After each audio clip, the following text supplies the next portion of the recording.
las bases de nuestra unidad, ¿sí? Efesios capítulo 4, versículos 4 al 6. Hoy vamos a estar meditando en esos tres versículos. Hay muchísimo ahí. Cada una de estas fundaciones o bases podría llevarnos una hora o más, pero pues no tenemos 7 horas hoy, entonces, y queremos avanzar, ¿verdad? Y otra cosa que queremos es que usted lea su Biblia, que usted medite, disfrute esta palabra en comunión con Dios. Y yo quiero invitarle, leamos juntos, versículo 4 y hasta el 6, dice: un cuerpo y un espíritu, como fuisteis también llamados en una misma esperanza de vuestra vocación, un Señor, una fe, un bautismo, un Dios y Padre de todos, el cual es sobre todos y por todos y en todos. Padre, gracias te damos esta tarde preciosa. Creemos firmemente que tú estás en este lugar. Es tu promesa y se ha cumplido. Hoy, Señor, en esta tarde preciosa pedimos una vez más, Espíritu Santo, enséñanos. Nos has dado la oportunidad de darte gloria a través del cántico, de acercarnos a través de la oración. Señor, gracias por esto. Y ahora nos acercamos a ti, Dios, por medio de tu preciosa palabra. Pedimos, Espíritu Santo, guíanos en este acercamiento. Enséñanos. Toda distracción, toda cosa que quiera obstruir, estorbar, en el nombre de Jesús se va, y hoy creemos que tu presencia es aquí, Señor, y que tú eres el importante. Y tu palabra queremos meditar y escuchar para llevar y hacer. Te damos gloria, alabanza por siempre. En Cristo Jesús oramos. Amén. La semana pasada comenzamos capítulo 4 y podemos pensar esto, capítulo 1 al 3, las bendiciones que tenemos en Cristo. Capítulo 4 y hasta el 6, pues habla mucho de nuestras responsabilidades. Y por algo se dice que también Efesios es una especie de carta magna, ¿verdad? Ya lo habíamos dicho, porque tiene ambas partes, como derechos o beneficios, pero también responsabilidades. Y a partir de ahí, usted recordará la semana pasada, Pablo empieza: yo pues preso en el Señor os ruego que andéis como es digno. Él empieza: hermanos, ruego que anden como es digno. Dignamente de nuestra vocación. Fuimos llamados para algo y hay que vivir dignamente. Hablábamos ahí de las características de esta iglesia unida, ¿verdad? Nuestro hermano nos compartía: con toda humildad y mansedumbre, dice, soportándonos unos a otros, dice, solícitos en guardar la unidad del Espíritu, ¿verdad? Entonces, estas son características. ¿Y cómo es que vamos a lograr esta unidad en el Espíritu? Pues hay unas bases que Pablo, guiado por el Espíritu Santo, pues nos van a enseñar. El hermano Steve terminaba, quiero ver a ver si lo anotó, con esta expresión: sit, walk and stand. ¿Qué quiere decir eso? Siéntate. Hay que ver sus notas. Siéntate, levántate. ¿Pero qué significa eso, Braulio? Vamos a ver, mire, sit, siéntate, está bien, Braulio. Pero ¿qué significaba? Para aprender del maestro, ¿verdad? Sentamos para aprender del maestro. Walk, o caminar, sirviendo a Dios en Cristo y en el Espíritu Santo, ¿sí? Entonces, sentado a los pies del maestro para aprender, caminando para servir a Dios en Cristo, lleno del Espíritu, y stand, o exponerse de pie, firmes en la lucha, ¿sí? A eso somos llamados, hermanos. A estar atentos a lo que el maestro dice, a servir a Dios y estar firmes. permanecer firmes. Sí, y hoy vamos a ver un poquito más sobre esta unidad y por qué esta unidad es tan importante, y es unidad en el Espíritu. En su Biblia, no sé cómo venga el título, capítulo 4, pero aquí en la que yo tengo enfrente es la unidad del Espíritu. Y antes de comenzar, yo quisiera, y le voy a dar la oportunidad, que abra su celular y busque en internet rápidamente espéreme, ahorita le digo que va a buscar. Déjame primero que carguen la mía, si no, ¿cómo voy a leer? Va a buscar en su celular rápidamente la tridilosa. Búsquela. Tridilosa. Yo lo voy a leer.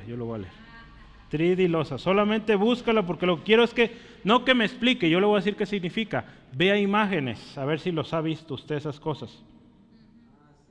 ¿Sí? La tridilosa, ¿sí? Es un modelo de estructura, ¿verdad?, en la ingeniería civil, diseñada o inventada más bien por un mexicano, ¿sí?, de nombre Heberto Castillo. ¿Sí? Se dice de esta estructura, un gran invento, vaya, y algo bien interesante que quiero mencionar. Dice, la estructura se compone de elementos tubulares soldados u atornillados a placas o nodos de conexión. Eso permite que las construcciones sean más ligeras, resistentes y económicas. Dice que se puede ahorrar hasta un 66% de hormigón y hasta 40% de acero con esta estructura, ya que son rellenados con hormigón en la zona de tracción, solamente en la parte superior de la compresión. ¿Sí? Dice, este modelo reemplaza otros sistemas de traves y losas de concreto reforzados. ¿Sí? Dice, puede reducir el número de columnas. ¿Sí? Es algo que este hombre Castillo, Heberto Castillo, definía a la tridilosa como una estructura socialista, ya que cada uno de sus elementos trabajaba con base a sus necesidades y aportaba según la necesidad. Voy a leer esto otra vez. Castillo definía a la tridilosa como una estructura socialista, ya que cada uno de sus elementos trabaja con base a sus necesidades y aportaba según la necesidad. Cuando yo estudié la secundaria, nos hicieron, si usted ya vio la imagen, ¿sí la vieron? ¿Cómo son? Hay muchos puentes en México y el mundo que usan esa estructura. Cuando yo estudié la secundaria hicimos una de esas, con puros palillos. Imagínese, eso que vio usted, puros palillos acomodaditos en forma de triángulo. ¿Sí? Era aproximadamente así, pensemos un poco menos de 1 metro, 80 centímetros, una base, 80 centímetros por unos 30 o 40 de ancho. Y esa estructura de puros palillos, escúcheme bien, había compañeros que se subían encima y no se quebraba. Hecha de puros palillos. ¿Sí? Nos habla de una estructura tremendamente poderosa, fuerte, de tal manera que es capaz de poder, pues, grandes cantidades de peso, de kilos, ¿verdad? Vamos a pensarlo así. Hablando de las estructuras que se hacen para hacer puentes, pues toneladas. ¿Sí? Pero una de las características es la manera en cómo están organizados estos tubulares, ¿sí?, que en conjunto logran sostener cantidades extremas de peso. ¿Sí? Como el cuerpo de Cristo, hermanos, yo quiero usar esta ilustración, que como cuerpo de Cristo podemos llegar a sostener un tremendo peso u obra. Esto es en esencia por la unidad que deberíamos tener, ¿sí?, o deberíamos vivir. No se trata de una unidad que lo vamos a lograr vía esfuerzos humanos, porque así como la tridilosa, ¿verdad?, tridilosa, todos, dice aquí la historia, si usted ve el artículo completo, dice que cuando este hombre presentó este proyecto, todos decían, no va a servir, no va a funcionar, pero dice, todos se sorprendían de la capacidad para soportar pesos incalculables, ¿no?, grandísimos, ¿sí?, toneladas y toneladas, y esa estructura aguantaba. ¿Sí? Así como la tridilosa soporta tanto peso, la iglesia, hermanos, puede lograr una tremenda o sorprendente resistencia, fuerza y poder,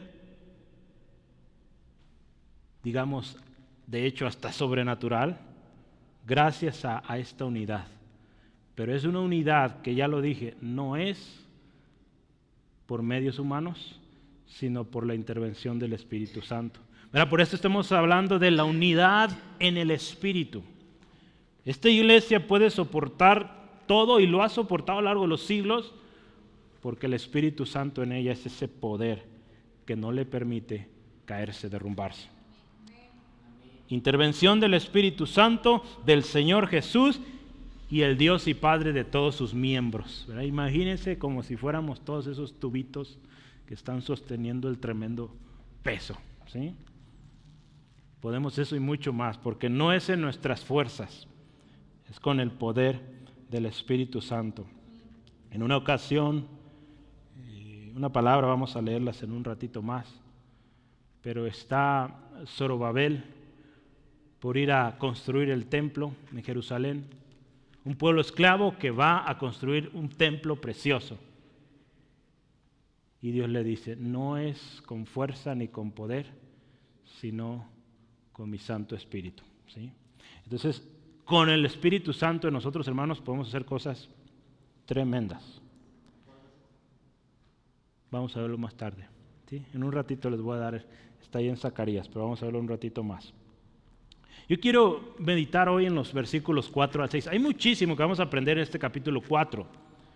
Pero este autor, Curtis Vaughan, dice que estos 3 versículos, 4, 5 y 6, señalan 7 unidades que constituyen el fundamento sobre el cual, dice, el Espíritu efectúa una gran unidad entre sus santos, o entre los santos. Estas 7 unidades que vamos a ver ahorita en unos minutos están divididas en 3 grandes grupos. Y fue sencillo categorizarlos o ordenarlos. Versículo 4, primer grupo, versículo 2, segundo grupo, 5 y 6, perdón, yo empecé 4, primer grupo, 5, segundo grupo, y 6, tercer grupo. Yo me andaba equivocando con los números, pero así sencillito, vamos a partir de esto, ¿sí? Y pues piense un poquito cuál será el primer grupo. Versículo 4, un cuerpo, un espíritu, una misma esperanza. Ese es el primer grupo que vamos a meditar. Un cuerpo, un espíritu, una misma esperanza. Y vamos a ir a través de cada una de estas 7 bases o unidades, dice aquí este autor. Y la primera es un cuerpo. ¿Sí? La segunda, un espíritu. La tercera, una misma esperanza.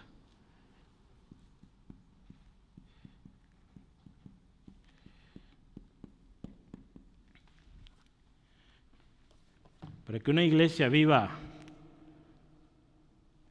tal cual, que esté viva, fuerte, vigorosa, estas cosas son fundamentales y que lo compartan entre todos sus miembros, ¿sí? Cuando un miembro de este cuerpo dice, no, yo soy de este otro cuerpo, ya no funciona eso, ¿sí? Somos un cuerpo, solo uno, un cuerpo. Vamos a pensar un poquito un cuerpo. Un cuerpo, Charles Hodge decía, esto no es una exhortación, es una declaración. En otras palabras, Pablo no está diciendo, hermanos, hay que ser un cuerpo. No, somos un cuerpo. A veces decimos y buscamos la unidad y decimos, hermanos, tenemos que ser un cuerpo o busquemos ser un cuerpo. No es algo que buscamos, es algo que debe estar ya, ¿sí? Y si no está, hay que arrepentirnos y ponernos a cuentas, ¿sí? Porque tenemos que ser uno. ¿Sí? Esto es tremendo, pero me llama mucho la atención cómo este autor lo pone. No es una exhortación, no son palabras de hagámoslo, no, es algo que ya debe estar. Este cuerpo del que habla Pablo es el cuerpo de Cristo, ¿sí? No es un cuerpo de bomberos, no es un cuerpo de policía, ¿verdad? Es el cuerpo de Cristo, la iglesia de Cristo. Y habla de miembros que juntos son uno, ¿sí? Hace algunas semanas hablamos de la unicidad de la iglesia, ¿verdad? o la unidad de la iglesia, ¿verdad? Que yo preferí usar unidad a unicidad porque podía causar cierto ahí revuelo y cambié a unidad, ¿verdad? Pero es único, solo hay un cuerpo en Cristo. Romanos 12:5. Y yo tengo varios textos hoy, algunos los leo yo, si no me alcanza, pues tome notas. Romanos, dije 12, versículo 5, escuche esto, dice así la palabra del Señor. Así nosotros, siendo muchos, somos un cuerpo en Cristo y todos miembros los unos de los otros. Primera de Corintios 10:17. Primera de Corintios 10:17. Vamos adelante. Dice así la palabra del Señor. Siendo un solo pan, nosotros, con ser muchos, somos un cuerpo, pues todos participamos de aquel mismo pan. ¿Cuál es ese pan? Jesucristo, ¿verdad? El pan que descendió del cielo. Todos participamos de él. Primera de Corintios 12:27. Primera de Corintios 12:27. Vosotros pues sois, escucha esto, el cuerpo de Cristo y miembros, cada uno en particular. Somos un cuerpo, pero cada uno es un miembro, ¿sí? Entonces, ¿qué podrá indicar esto? Cada miembro tiene su función y es indispensable, se necesita, ¿sí? ¿Sí, amén? Somos la iglesia de Cristo, donde Cristo Jesús es la cabeza de la iglesia, ¿sí? Y es en Cristo que estamos completos. Este cuerpo está completo porque Cristo está a la cabeza. Y si Cristo no está a la cabeza de un cuerpo, ¿verdad? Pues es otro cuerpo, no es el cuerpo de Cristo, ¿sí? Entonces veamos. De otra manera, hermanos, si Cristo no va en la cabeza, es otra comunidad, es otro grupo social que está sujeto a este mundo. ¿Y qué es este mundo? ¿Qué sucede con las cosas de este mundo? Se acaban, son temporales, ¿sí? Pero si Cristo está a la cabeza, ese cuerpo está destinado para la eternidad, ¿sí? Curtis Vaughan también dice que el cuerpo de Cristo debe verse como un organismo vivo, ¿sí? Un organismo vivo, ¿cómo es? Pues vivo, ¿verdad? Se mueve, ¿sí? Está activo. En el próximo estudio, en los próximos estudios, depende cómo nos vayamos organizando, vamos a ver más sobre este cuerpo y la diversidad tremenda que hay en este cuerpo. Yo quiero tan solo leamos algunos textos como para emocionarnos un poquito y venir la próxima semana y las que vienen, ¿sí? Efesios 4:7, escuche esto. Efesios 4:7 es el que sigue la próxima semana. Pero a cada uno de nosotros, dice, fue dada la gracia conforme a la medida del don de Cristo, a cada uno. ¿Verdad? Pablo está hablando de un cuerpo y dice, y cada uno que cada cuerpo no, cada miembro de ese cuerpo, ¿sí? Versículos 11 y 12, capítulo 4 de Efesios 11 y 12 dice así. Y él mismo constituyó, escucha, a unos apóstoles, a otros profetas, a otros evangelistas, a otros pastores y maestros, a fin de perfeccionar a los santos para la obra del ministerio, para la edificación, escuche, del cuerpo de Cristo. No dice de los cuerpos de Cristo, no, del cuerpo de Cristo, uno, ¿sí? 1 Corintios 12 nos habla de una diversidad de dones también. No los vamos a leer todos porque si no, no hay tiempo. Ya hablamos de eso hace algunos años, creo, o meses. Pero mire, ministerios, y dice el Espíritu Santo va equipando a la iglesia. De tal manera que este cuerpo en sus miembros tenga manera de ser edificado y manera de crecer, ¿sí? En número también, o en propósito hacia afuera, ¿sí? Porque qué bonito sería solo adentro, ¿verdad? Pero no, hay una responsabilidad allá afuera, hay un propósito allá afuera, hay una encomienda allá afuera. A propósito de eso, esté orando porque el próximo año viene mucho trabajo. Nos hemos preparado y es hora de salir, ¿sí? Entonces, vale la pena, hermanos. Yo quiero leerle unas palabras de Charles Hodge. No se trata, y yo añadí esto, no se trata necesariamente, esto lo añadí yo, necesariamente, a una sociedad exteriormente visible, sino que se trata de un cuerpo espiritual, del cual Cristo es la cabeza, y todos los renovados son miembros. Sí, porque si pensáramos en un cuerpo visible, sería muy difícil, hermano, juntar a todos los cristianos del mundo. Pues no se puede. Saldría caro los aviones, ¿verdad? Traerlos a todos a Guadalajara, porque sería aquí la reunión, no sé, en otro lado. Aquí sería. Entonces estaría difícil el asunto. Pero habla de algo, un cuerpo espiritual, donde dice ahí este autor, todos los redimidos. A lo largo y ancho del mundo vemos muchísimos redimidos. Por lo tanto, escuchen, la relación que mantienen los creyentes entre sí es la que subsiste entre los diversos miembros del cuerpo humano. Así como el cuerpo humano tiene muchos órganos, así el cuerpo de Cristo tiene muchos órganos o miembros, ¿sí? Y que juntos forman un cuerpo de Cristo. Es tan bonito, ¿verdad? Hace ratito hablaba con un hermano pastor y le compartía, y es bonito. Yo nunca lo he visto, no lo he conocido, he visto fotos de él, pero hablo y podemos hablar un lenguaje común, el de hijos de Dios, ¿sí? Y el decirle hermano, y con una confianza que él me dice también hermano, gloria a Dios, aleluya, podemos hablar con libertad y saber que del otro lado, aunque no lo estoy viendo, es por teléfono, tengo otro hermano, ¿sí? Y él sabe que de este lado también. Es por eso, hermanos, que esta relación de miembros en un solo cuerpo, o en esta relación más bien, en esta relación de cuerpo, de miembros, vamos a pensar esto, debemos participar en el gozo de los demás miembros. Debemos participar en las tristezas también. Romanos 12:5, ¿verdad? Si alguno llora, pues lloramos con él. Si alguno se goza, pues nos gozamos, nos prendemos con él también, ¿verdad?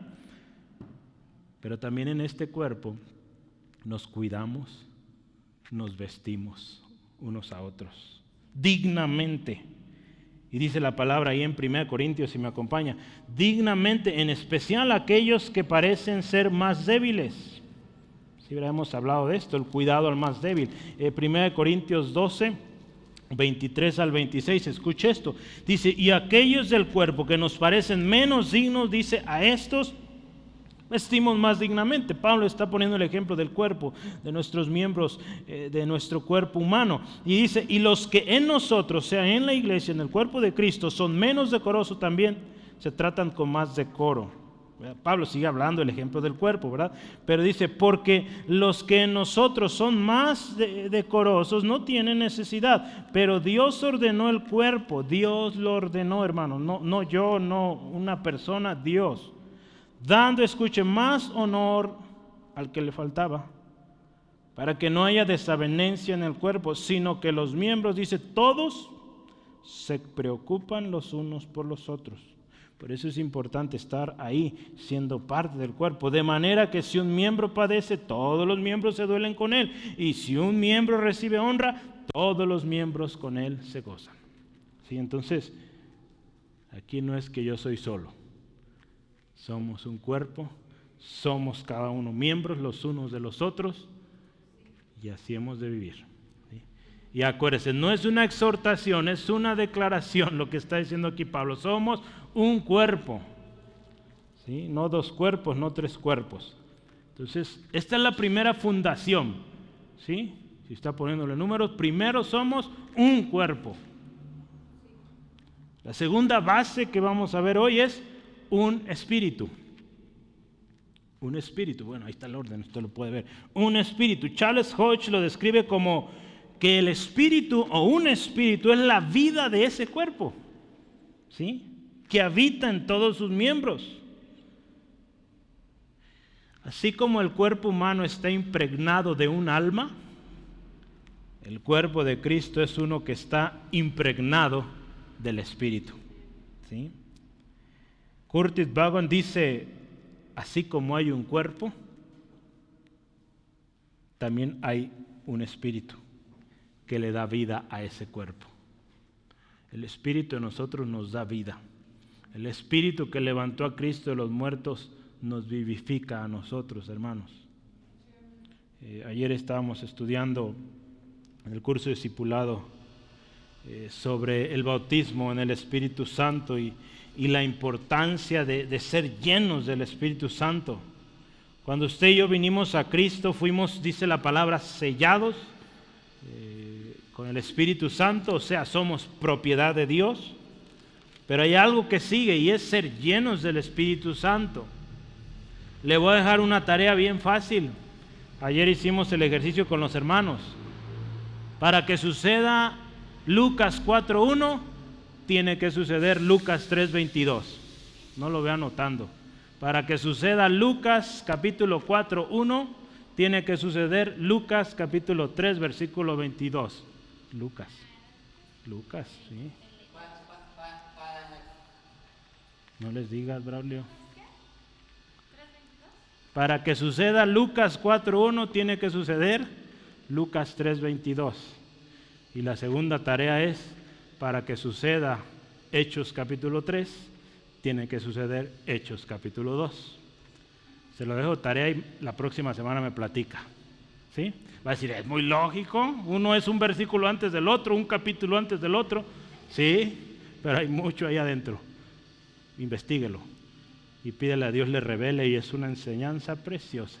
Ayer yo les compartí a mis hermanos, yo estoy maravillado de la enseñanza tremenda que ahí viene, más que lo que de repente hemos aprendido, mucho más, una profundidad tremenda, pero se lo dejo de tarea, no es hoy el propósito de esto, pero está involucrado el Espíritu Santo, le doy una pista, ¿sí?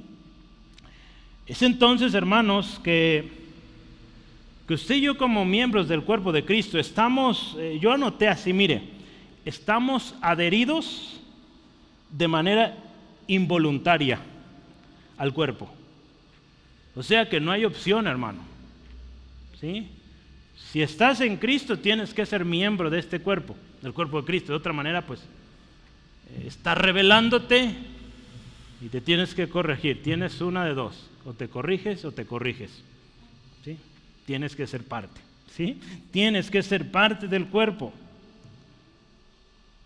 Nuestra relación con el Espíritu Santo que está en cada miembro, ¿verdad? El Espíritu Santo está en cada uno, hermanos. Primera de Corintios 3:16, ¿qué dice? Somos usted y yo templos del Espíritu Santo. ¿Sí? Pablo dice, somos templo del Espíritu Santo. Entonces, el Espíritu de Dios habita en cada miembro de este cuerpo. ¿Sí? Entonces, eso es glorioso. Entonces, dado que somos involuntariamente, a fuerzas tenemos que estar dentro de este cuerpo, y dado que cada miembro de este cuerpo tiene el Espíritu Santo, ¿qué significa? Debemos vivir en unidad, amándonos unos a otros y viviendo en paz los unos con los otros, buscando la edificación mutua, el cuidado mutuo, el crecimiento y el cumplimiento del propósito de nuestro Señor para este tiempo en el cual usted y yo estamos. ¿Sí? Entonces, la importancia de un mismo espíritu, acuérdese, un espíritu, no dos espíritus, tres espíritus, no, un espíritu, la importancia de un espíritu y único espíritu en la vida del cuerpo de Cristo es tal que si no es el mismo espíritu, si no es este único espíritu el que mueve una iglesia, hermano, ¿sabe qué sucede? No somos de Cristo, no somos de Él, punto. Si no hay un mismo espíritu, el Espíritu Santo en la iglesia o en un lugar, ese no es cuerpo de Cristo. Eso no es de Cristo, es del diablo o de quién sabe, ¿verdad? Pero no es de Cristo. ¿Quiere que lo comprobemos? Romanos 8, 9 al 11. Romanos 8, 9 al 11. Si una iglesia no está siendo movida por el Espíritu Santo, eso no es de Cristo. Romanos 8, 9 al 11. Mas vosotros, escuche esto, no vivís según la carne, sino según el Espíritu. Si es que el Espíritu de Dios mora en vosotros.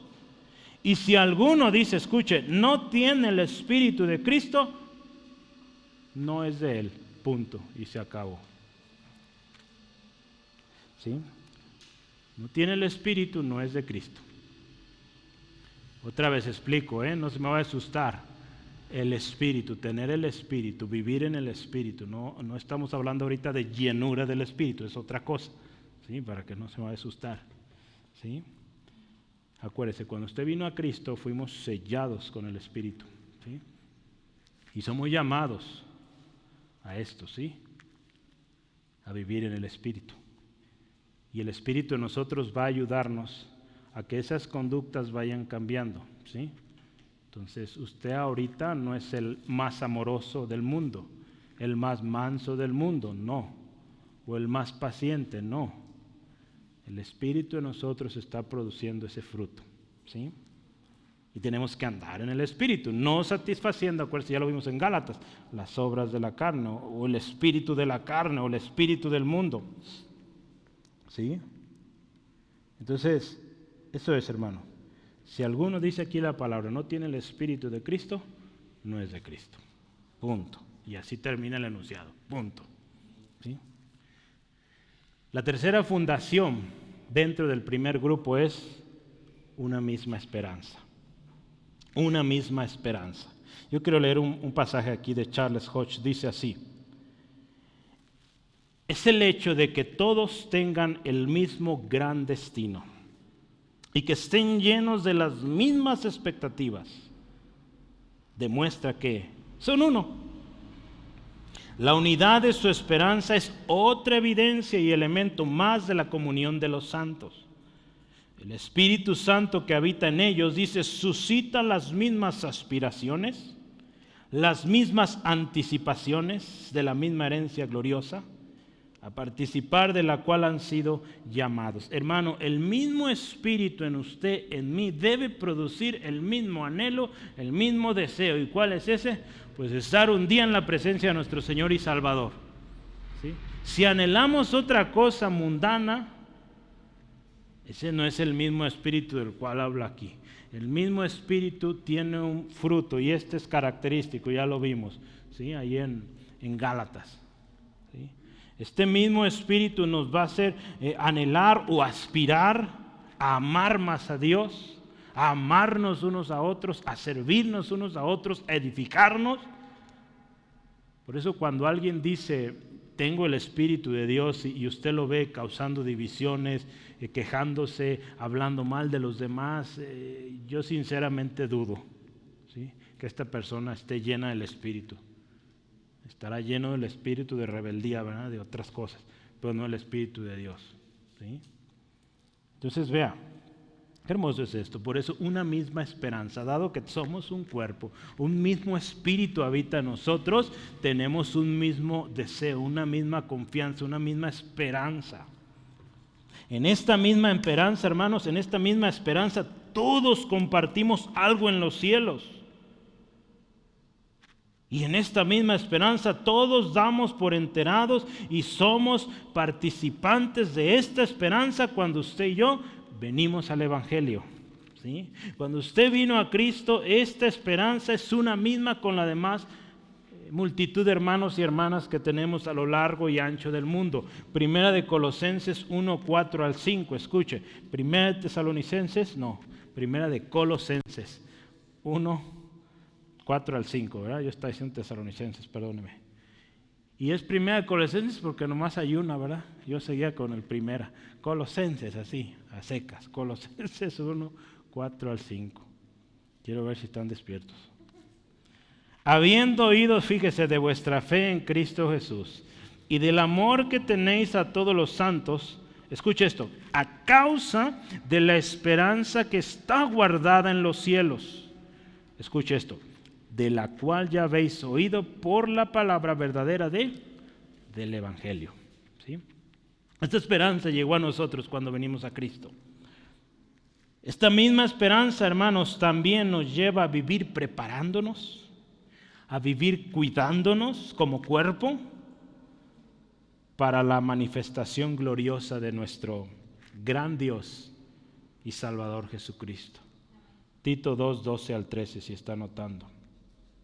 Y sabe también esta esperanza, hermanos, esta misma esperanza, yo quiero decirle una cosa, no es vana, no es ligera. Está respaldada. Esta esperanza que usted y yo tenemos como cristianos está respaldada, ¿sí?, por lo siguiente: la inmutabilidad de la promesa y el juramento de Dios.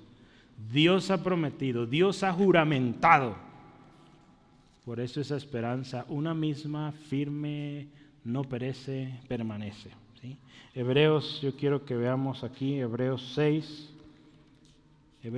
17 al 18. Escuche esto, Hebreos 6, 17 al 18. Por lo cual, escuche, queriendo Dios mostrar más abundantemente a los herederos de la promesa la inmutabilidad de su consejo, interpuso juramento. Escuche esto, para que por dos cosas inmutables, en las cuales es imposible que Dios mienta, escuche esto, tengamos un fortísimo consuelo los que hemos acudido para asiros de la esperanza puesta delante de nosotros. Dice, dos cosas por las cuales Dios no puede mentir, cosas inmutables. ¿Cuáles son estas dos cosas? Hay todo un debate ahí teológico sobre esto, pero es la promesa de Dios y el juramento de Dios, ¿sí? La mayoría acuerda en esto. Dios dio promesa, Dios hizo un juramento y Él no puede fallar ni a sus promesas ni a sus juramentos. Entonces dice ahí, podemos estar, dice, bien agarrados de la promesa porque Dios no va a fallar. Dios no va a fallar. Por eso es una esperanza viva, ¿sí? La esperanza, decía Charles Hodge, incluye tanto la expectativa como el deseo. Por tanto, dice, la obra interna del Espíritu, siendo de naturaleza tanto sincera como anticipada, necesariamente produce esperanza, ¿sí? Entonces se trata de una expectativa, esperamos, pero hay un deseo también. Pablo dice, yo deseo ya estar con el Señor, ¿sí? Hay una expectativa.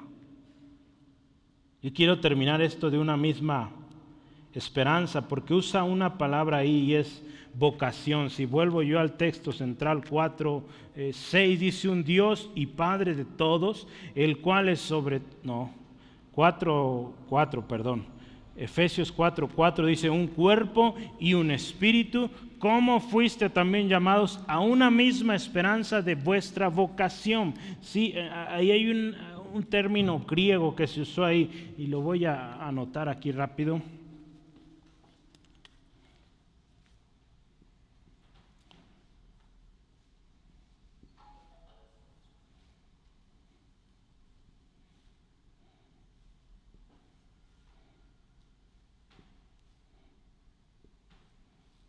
Este término se lee como klesis. Klesis significa invitación, vocación, llamamiento, llamar, ¿sí? Entonces, este también es una forma corta de otra palabra griega que es kaleo, que también es llamar o convidar o llamar, pero en voz alta, ¿sí? Entonces es también algo similar. Cuando usted y yo venimos a Cristo, adquirimos un llamamiento, ¿sí? Una vocación.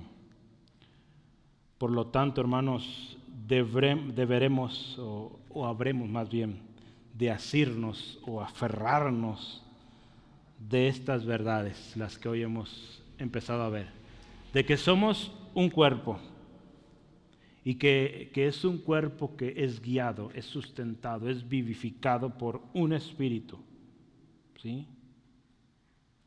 Y es un cuerpo donde habita Cristo, nuestro Señor. Y eso es lo que sigue. Punto número 2 o grupo número 2, ¿sí? ¿Qué dice ahí? Versículo 7. ¿Un qué? 7 no, el 5. ¿Por qué yo me estoy adelantando hoy tanto? Yo quiero acabar, ¿verdad? Pero no, es el 5. Entonces es un Señor,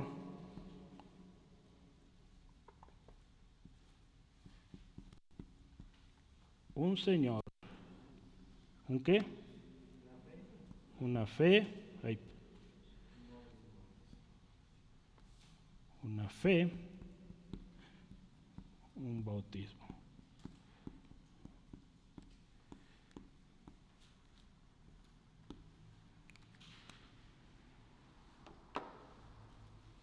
Un Señor, vamos a empezar. Es la cuarta fundación, ¿verdad? La cuarta base que vamos a ver hoy. Acuérdense, estamos viendo las bases de nuestra unidad. Ya vimos un cuerpo, número 1, un espíritu, número 2, una misma esperanza, número 3, un Señor, número 4. El señorío, dice este autor, incluye las ideas de posesión y autoridad. Un señor en el sentido propio es ambas cosas, dueño y soberano. ¿Sí? Eso es un señor. Alguien que es dueño de algo, un soberano de algo. Cuando se usa una referencia a Dios o a Cristo como nuestro Señor, esta palabra Señor expresa estas ideas en un grado muy alto. De hecho, el más alto, porque Cristo es el Señor. ¿Sí? Cristo es el Señor. ¿Sí? Yo quiero que hoy aprenda una frase en latín. ¿Sale?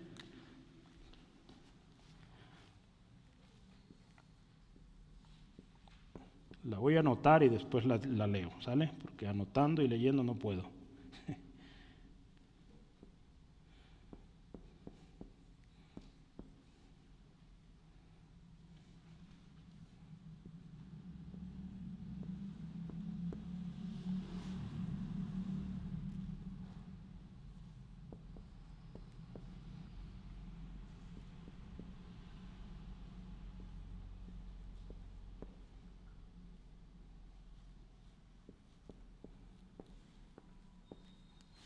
Está algo larga, pero la voy a leer. Es Omnium rerum sumus dominus et possessor.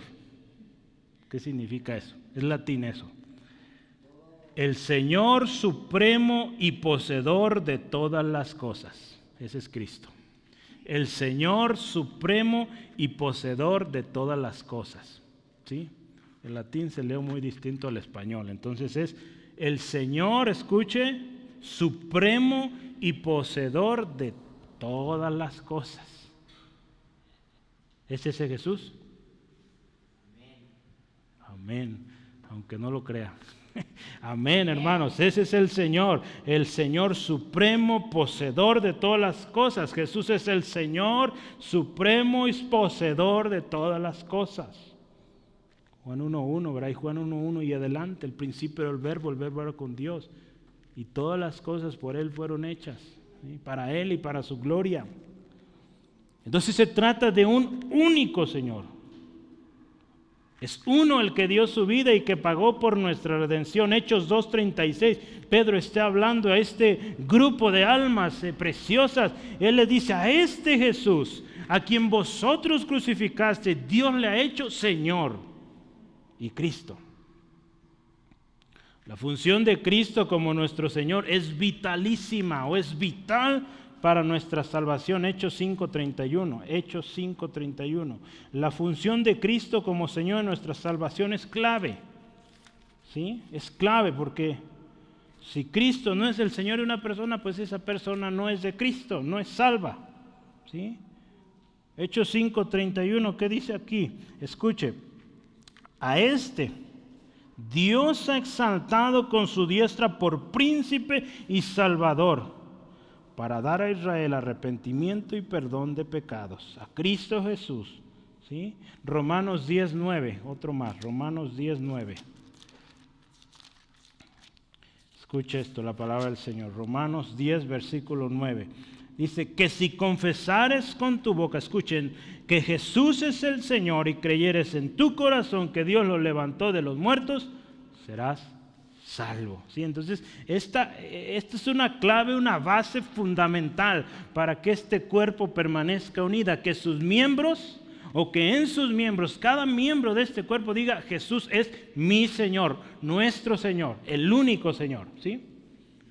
Si alguien su Señor es el dinero, es el trabajo, es otra cosa, el novio, la novia, pues ese no puede estar unido al cuerpo y por eso causa problemas. ¿Sí? Porque Cristo no es su Señor. ¿Sí? Jesús mismo dijo, nadie puede servir a dos señores. Y cuando pensamos en nuestra relación con un mismo espíritu también, que tenemos como cuerpo, acuérdese, ya hablamos un espíritu. Es el Espíritu que nos hace llamar a Jesús Señor. 1 Corintios 12.3. Es el Espíritu en nosotros que nos hace llamar a Jesús Señor, hermanos. ¿Sí? Este autor decía, Charles Hodge decía, la lealtad a un Señor y Maestro como dice común o único, anima con un solo espíritu a todos los seguidores de Cristo. ¿Sí? El hecho de que usted y yo seamos leales a Cristo es porque es un espíritu el que nos mantiene siéndole leales a Cristo. ¿Sí? Miren.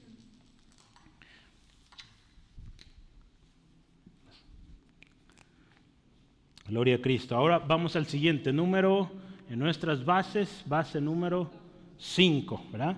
Una fe. Una fe. Podemos pensar, ¿de qué se trata aquí? De Hebreos 11:1. Después la fe, la certeza de lo que se espera, la convicción de lo que no se ve. No, no es esa fe. La fe de la cual habla aquí, algunos han pensado, pues se trata de un credo, se trata de una serie de principios establecidos por una denominación, y a esto le llaman una fe, pero no se trata de esto.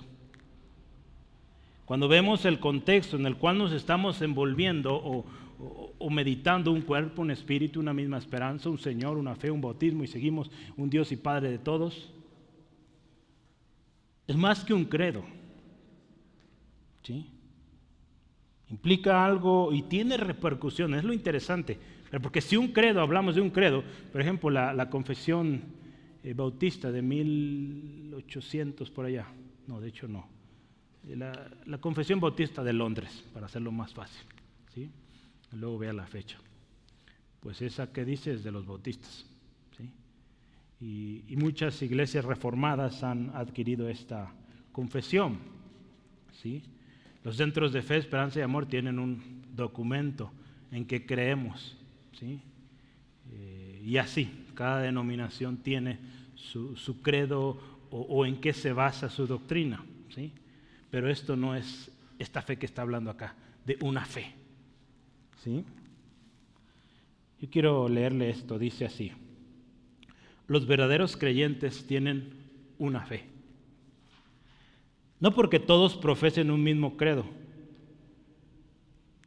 más bien porque todos abrazan esta fe real y la abrazan de manera interior. La unión de este cuerpo, ¿verdad? Porque estamos hablando de la unidad del cuerpo, no es meramente externa. ¿Sí? Porque si pensamos en una unidad externa, todos estuviéramos metidos aquí en Centro de Fe Angulo y no cabríamos, hermano. Por eso, a lo largo y ancho del mundo hay muchísimos hermanos. Es una unión interna, una unión espiritual. ¿Sí? Los miembros de esta unidad, dice, tienen una misma fe que es objetiva y al mismo tiempo subjetiva. Esta unidad de fe, dice también, no es perfecta. ¿Sí? No es perfecta. Porque la perfecta unidad en la fe involucra un conocimiento y santidad perfectas. ¿Y quién es perfectamente sábelo todo? ¿O que conoce todo? No hay. No hay quien sea santo perfectamente, tampoco. Estamos en un proceso y lo vamos a ver en las próximas semanas, ¿verdad? Que Dios ha provisto ministerios, dones en la iglesia para que lleguemos todos, dice, a la estatura del varón perfecto, pero aún no estamos ahí. ¿Sí? Entonces no es una fe, digamos, pensando en la aplicación perfecta en todos, ¿verdad? Porque vamos en un proceso, pero creemos en cosas fundamentales. ¿Sí? En una ocasión, en un debate que estaba en una conferencia, varios hermanos con diferentes, digamos, posturas en cuanto a ciertos temas, y en particular ahí se hablaba del cesacionismo. Ahora lo hemos estudiado en nuestro curso de discipulado, y había ahí hermanos cesacionistas y hermanos continuistas. ¿Verdad? Un cesacionista dice que los dones del Espíritu quedaron ahí en el Hechos y ya se acabó, ya no hay más. Los continuistas pues dicen, continúa el Espíritu Santo manifestándose a través de los dones, de los ministerios. Entonces había algunas preguntas que caían en esas diferencias, pero algo precioso que el moderador ahí mencionaba, y es que hacía alusión a esto: somos un cuerpo en Cristo. Y algunas cosas las hemos entendido de diferente manera, o se nos fueron enseñadas de diferente manera, pero hay algo que nos une, ¿sí? Que podemos estar en esta mesa conversando, y que si hay diferencias en cuanto a entendimiento de ciertos temas, nos seguimos amando, nos seguimos saludando, viendo con la misma alegría, porque hay algo más fuerte, y es esa fe de la cual habla aquí, que nos une, ¿sí? Esa misma fe que nos une. Aquí Charles Hodge dice 3 cosas. Podemos pensar en más, pero esto me llama la atención porque mire, esta misma fe que incluye toda la iglesia de Cristo a nivel mundial, la iglesia de Cristo, acuérdense, la que es uno, reconocen y adoran al Señor Jesús como Hijo de Dios. Si por ahí hay una iglesia que no adora a Cristo, pues esa no es la iglesia de Cristo. Y ya, ¿sí? Esto todos, cesacionistas y continuistas, bautistas y reformados, adoran a Cristo. Calvinistas o arminianos, que son de la iglesia de Cristo, reconocen a Cristo como el Señor y lo adoran como Señor. ¿Sí? Eso no hay falla. Y quien no adora a Cristo, pues sabe que será. Ese no, cristiano no es, de Cristo tampoco es.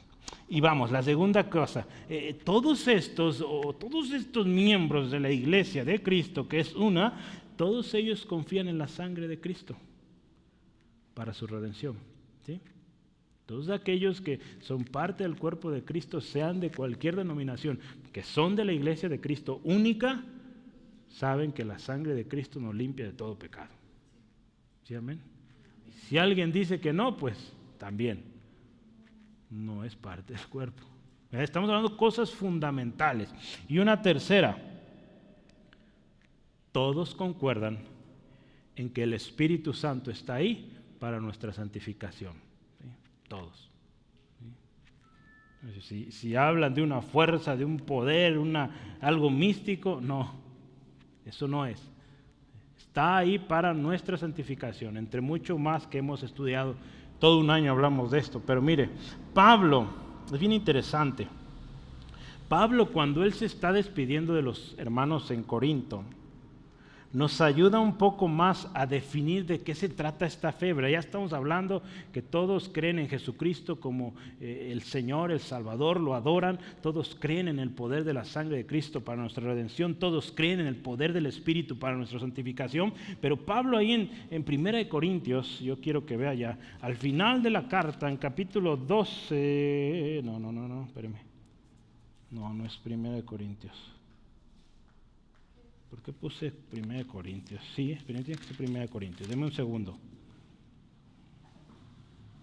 Sí, de hecho es 1 Corintios 16. Es el último capítulo. 1 Corintios 16.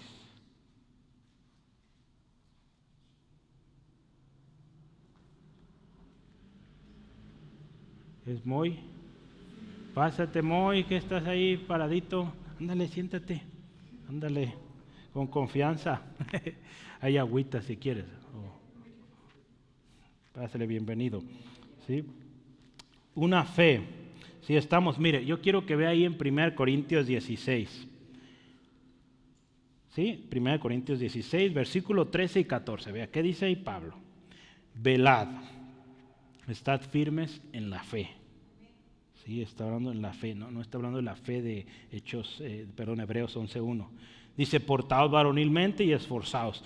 Todas vuestras cosas sean hechos con amor. Esa fe, hermano, nos va a llevar a portarnos bien, esforzarnos y hacer las cosas con amor. Y vea el versículo 22, ahí mismo. 1 Corintios 16, 22 al 24. Dice así, escuche, el que no amare al Señor Jesucristo, ¿qué dice? Sea anatema. El que no ama a Jesús, vea. El Señor viene. La gracia del Señor Jesucristo esté con vosotros. Mi amor en Cristo Jesús esté con todos vosotros. Amén. ¿Sí? Entonces, ¿qué nos habla esta esperanza? ¿Qué significa esta esperanza? Pues va más allá que un simple esta fe, una fe, vamos en una fe, va más allá de un credo, de algo que digamos, todos vamos a creer en esto y nos pusimos de acuerdo, no, es más allá de esto, ¿sí? Habla de verdades fundamentales, ¿sí? Entonces vamos por el último, un bautismo, ¿sí? Un bautismo. En el Antiguo Testamento, también dicen algunos autores, la antigua dispensación, para que un gentil se pudiera ser judío, ¿saben qué tenía que suceder? Tenían que circuncidarse, ¿sí? Ahora en el Nuevo Testamento, esta nueva dispensación, para que alguien, dice ahí, sea parte del cuerpo de Cristo, ¿qué hace? Se bautiza, ¿sí? Como evidencia de que se une a Cristo, de que se une a este pacto, que se consagra para Cristo, ¿sí? Y dice ahí Pablo, ¿verdad? Dice, ya no hay distinción. ¿Sí? Somos uno en Cristo, somos de Cristo. ¿Sí? Gálatas 3, 27 al 28, lo voy a leer para usted. Gálatas 3, 27 al 28, dice así, escuche. Porque todos, dice, los que habéis sido bautizados en Cristo, dice, de Cristo estáis revestidos. Entonces dice, ya no hay judío ni griego, no hay esclavo ni libre, no hay varón ni mujer, porque todos vosotros sois uno en Cristo Jesús. Entonces dice, todos son uno, ¿sí? En Cristo. El bautismo, un bautismo, yo quiero terminar con esto, esta parte, dice, hay un Señor que debe ser obedecido y adorado, y ese es Jesús, ¿sí? Una experiencia de fe que nos lleva a todas las personas a creer en Jesucristo, ya hablamos, una fe. Y hay también, lo último, una ceremonia externa, visible, mediante la cual usted y yo como creyentes decimos al mundo, a nuestros amigos, nuestros familiares, que somos parte del cuerpo de Cristo, que somos parte de esta comunidad de Dios, ¿verdad? Que estamos comprometidos con Él, ¿sí? Ese es el bautismo. Por eso es tan importante también un bautismo, ¿sí? Y vamos a cerrar, ¿en cuál vamos? Sigue las 7, ¿verdad? Yo les dije que son 7, ¿sí? Les dije que eran 7 o 8. 7. La mayoría de los autores concuerdan en que son 7, y yo luchaba por hacer 8, pero no, la dejé en 7. Siempre quiero dar la contra, ¿verdad? Pero no. No, son 7, mire, porque esta última, aunque menciona 2 cosas, es una. Un Dios y Padre.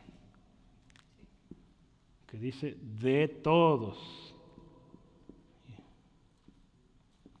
Y pongo todos con grandes letras porque un Dios y Padre de todos. Vamos a leerlo, el versículo 6, dice, un Dios y Padre de todos, el cual dice, escucha esto, es sobre todos y por todos y en todos. ¿Verdad? Esto está interesante, porque dice, es sobre todos, por todos y en todos. Esto lo explica muy bien uno de los autores que estaba usando, consultando, Curtis Vaughan, dice, primero, sobre todos, es lo primerito que dice ahí, ¿verdad? Que Dios y Padre sobre todos. Y es que cuando habla de sobre, nos habla de la soberanía, la superioridad de Dios, ¿sí? Esa sobre todo, ¿sí? Sobre todos. Ese es Dios y Padre. Cuando dice por todos, habla de una propiedad de Dios que se llama inmanencia. Por todos, en el por todos, ¿sí? Voy a explicar lo que es esto. Inmanencia es que es inherente a algo o que va unido de un modo inseparable, ¿sí? Aunque dice racionalmente puede distinguirse de ella, ¿sí? Entonces Dios está presente en todo, hermano, ¿sí? Su presencia dice que impregna, dice controla y sostiene todas las cosas. Aunque dice Él está por encima de todo, dice no vive remotamente indiferente. Dios está al tanto de todo lo que hacemos, todo lo que pensamos. Su influencia y su poder se tiene en todas partes. Si aún en todo lo que está sucediendo ahora en Medio Oriente, Dios está en control. Dios sabe, ¿sí?, las razones. Y último, Dios y Padre en todos nos habla de la morada de Dios, ¿sí? Habla de algo íntimo, algo relacional, ¿sí? Acuérdense, estamos hablando las bases de nuestra unidad, de la unidad del cuerpo de Cristo. Entonces Dios habita en cada miembro de este cuerpo y en la forma corporativa como iglesia. Él habita en medio de su pueblo, hoy por medio de su Espíritu, ¿sí? Cuando ¿se acuerda Pablo cuando empieza a hablar ahí en Efesios capítulo 1? Cuando él está diciendo esta parte de las bendiciones que tenemos en Cristo, él dice así: bendito sea el Dios y Padre del Señor Jesucristo. Y ese Dios y Padre del Señor Jesús es nuestro Dios y Padre también, ¿sí? Pero dice Dios y Padre de todos, ¿sí?, de todos. Entonces yo quiero explicar un poquito más aquí, un Dios y Padre de todos. ¿Qué significa esto? Yo les decía, yo luché un poco porque al principio lo había separado, un Dios de todos, un Padre de todos, pero es difícil separarlo, digamos, aún de manera teórica, mucho menos en la práctica, ¿verdad? Porque cuando Dios en nosotros se manifiesta o hace cosas, lo hace tanto como Dios como Padre, ¿verdad?, en usted, en mí, ¿sí? Entonces es difícil separar esto, ¿sí?, por el contexto que estamos hablando, porque es nuestro Dios, es nuestro Padre, ¿sí? El domingo hablábamos, ¿verdad?, del Padre nuestro. Y Jesús resalta, aun cuando está orando: Padre nuestro que estás en los cielos, santificado sea tu nombre, venga tu reino, hágase tu voluntad. Está hablando Dios como Dios, pero también como Padre, ¿sí? Y cuando al final termina el Padre nuestro, dice: porque tuyo es el reino, el poder, la gloria por los siglos de los siglos. Otra vez, inició como Padre y termina también hablando de Dios como Dios, ¿sí? Entonces, son cosas inseparables, ¿sí? Aquí entonces vale la pena, aclarar aquí algo. Dice un Dios y Padre de todos, pero hay que pensar, ¿quiénes son estos todos? Malaquías capítulo 2, versículo 10. Vean su Biblia, por favor. Malaquías 2:10. Habla de algo y presenta a Dios como Padre, pero piensa un poquito. Malaquías 2:10. ¿No tenemos todos un mismo Padre? ¿No nos ha creado un mismo Dios? ¿Por qué pues nos portamos deslealmente el uno contra el otro, profanando el pacto de nuestros padres? Aquí Malaquías, cuando está hablando de este mismo Padre, y es cosa o concepto que tiene mucha gente que dice: no, es que todos somos hijos del mismo Padre Dios. No. Si lo vemos aquí como Malaquías, cuando Malaquías lo explica aquí, habla de un Padre, pero en el aspecto de la creación. Todos somos creación de Dios. Pero aquí de esos todos no está hablando, de los creados, no. Está hablando de los redimidos. ¿Sí? Porque hemos estado hablando de la unidad del Espíritu, y la unidad del Espíritu está en aquellos redimidos, en aquellos que son de Jesús, aquellos que son de Cristo, que han creído en Cristo, ¿sí? Entonces cuando dice Dios y Padre de todos, aquí está hablando de esos todos que son redimidos, ¿sí? Entonces se trata un Dios y Padre ¿de quién? De nosotros, los redimidos, aquellos que hemos sido llamados a ser santos, aquellos que nos ha revelado o se nos ha revelado el misterio, ¿sí? Yo quiero que veamos un texto, 1 Corintios 8:6. 1 Corintios 8:6 dice así: para nosotros, dice, nosotros, usted y yo, sin embargo, dice, solo hay un Dios, el Padre. Entonces, un Dios. ¿Y quién es ese Dios? Nuestro Padre, el Padre Celestial. Dice, del cual, dice, proceden todas las cosas y nosotros somos para Él. Somos para Él. Y dice, un Señor. ¿Cuál Señor? Jesucristo, ya lo vimos hace rato. Por medio del cual, dice, son todas las cosas y nosotros por medio de Él. ¿Sí? Entonces, todos somos para Él, por Él. Entonces, fíjese, Me gustó, dice un autor, que esta lista de bases o fundaciones culmina o corona diciendo que tenemos un solo Dios y Padre. ¿Sí? Y es uno, ¿sí? Porque el hecho de que yo quería separarlo no concordaba, ¿verdad?, con lo que es. Porque diríamos, tenemos un Dios y aparte un Padre. No, es el mismo, ¿sí? Por eso era indivisible. Me convencí pronto. El único soberano Dios es último, es esencial, es definitivo, es sumo o es suma fuente de unión espiritual en el cuerpo de Cristo. El hecho de que tengamos un Dios y Padre, pues eso es motivo para que estemos unidos, ¿sí? Cuando Jesús oró al Padre, ahí en Juan 17:21, Él oraba así: Padre, que sean uno, así como tú y yo somos unos, que sean uno en nosotros, así dice Jesús. Vea. Y como un cuerpo, hermanos, seremos uno, escuche, si estamos en Cristo, si permanecemos en Cristo, si Él es nuestro Señor y también permanecemos en Dios, nuestro Padre, ¿sí? Voy a leer esta frase de aquí de Charles Hodges. Decía: así como la iglesia es una porque está impregnada de un solo espíritu, porque un Señor la posee y la gobierna, que es Cristo, así también es uno la iglesia porque tiene un Dios y un Padre, un ser glorioso con quien sostiene, dice, una doble relación. Dios, hermano, con usted y conmigo sostiene una relación doble. ¿Por qué? Somos criaturas y somos hijos, ¿sí? El mundo sin Cristo solo es criatura, no es hijo. Si creen en Jesucristo, son hijos también, ¿sí? Último, otra frase o enunciado de Charles Hodge. Él decía: esta vida, la que usted y yo vivimos como iglesia, no es una vida natural que pertenece solo a las criaturas. Hoy en día se forman muchas sociedades, grupos sociales,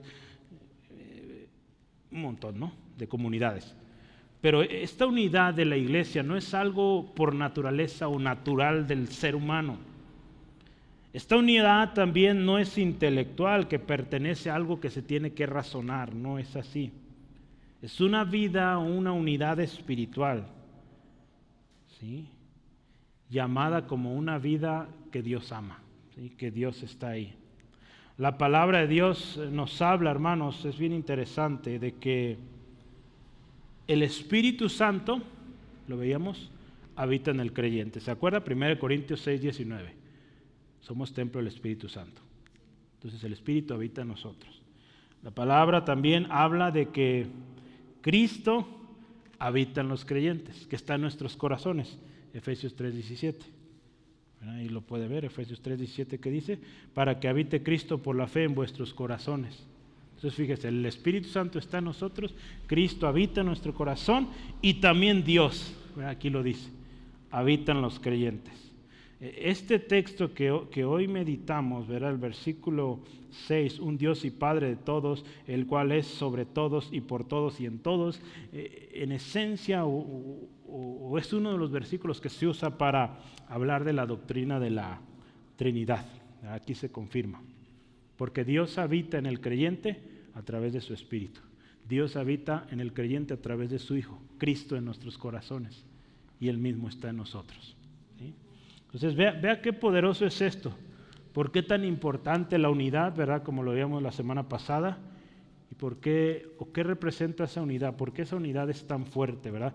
Yo iniciaba con el ejemplo de la tridilosa, que llega a ser tan fuerte por la unidad, la organización de sus tubulares de esta estructura que puede, pues, cosas pesadísimas y no se dobla para nada.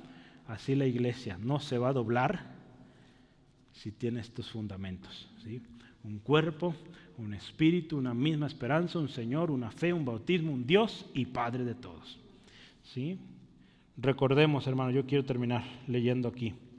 Somos llamados a andar como es digno de nuestra vocación. Tenemos un llamado, una encomienda, algo que tenemos que hacer. Esta encomienda que el Señor Jesús nos dio no se hace de manera aislada, como muchos quieren hacerlo. Vamos a lograr lo que Dios quiere que logremos, o el propósito de Dios de nuestra o para nuestras vidas, si estamos pegados al cuerpo, ¿sí?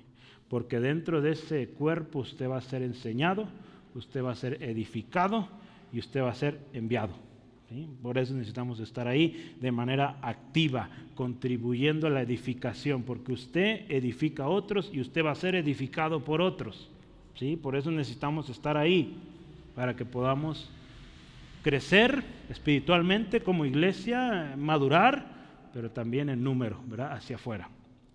La unidad del Espíritu, acuérdese, es gracias a que tenemos un mismo cuerpo, un mismo espíritu y una misma esperanza. O sea, tenemos un objetivo.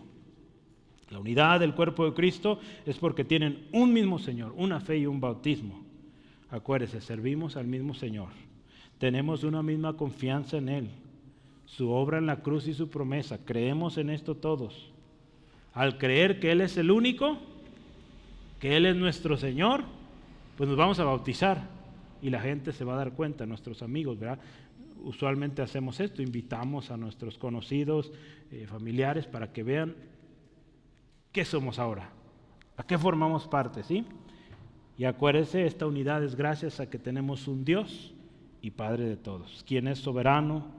Su presencia es palpable en todo, Él está ahí y Él habita en ellos por medio de su Espíritu.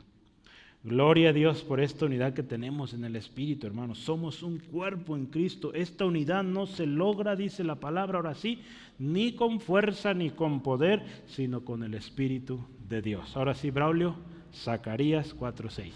¿Sí? Es el texto con el que terminamos. No es con fuerza ni con poder, sino con el Espíritu de Dios, dice Jehová de los ejércitos, ¿sí?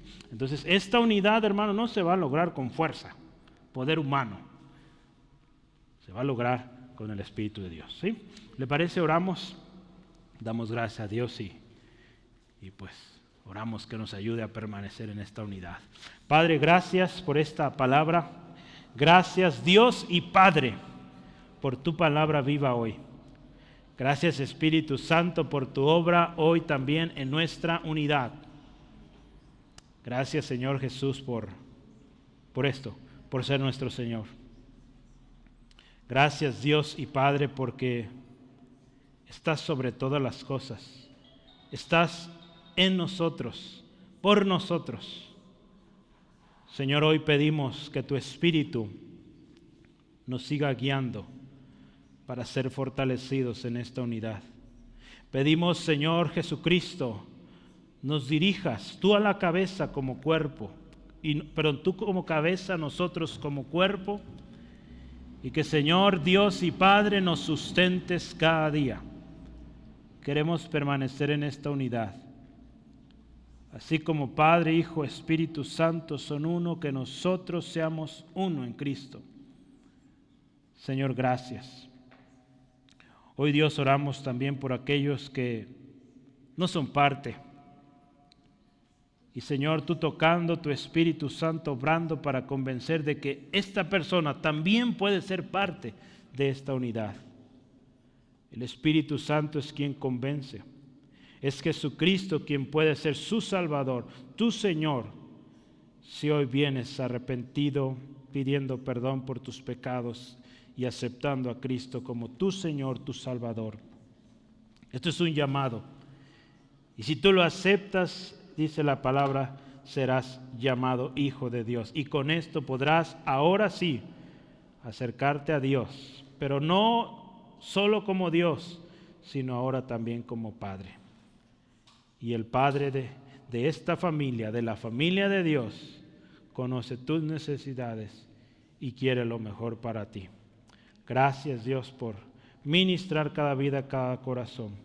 Pedimos, Señor, sigue obrando, edificándonos, y que, Señor, sigamos en esta expectativa, en este deseo de conocerte más, de vivir para ti y cumplir el propósito que te dará siempre gloria a ti.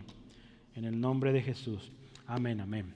Gloria a Dios. Pues Dios les bendiga, hermanos. Cuídense, que les vaya muy bien. Nos vemos mañana, pasado y pasado, ¿verdad? Pasado, mañana.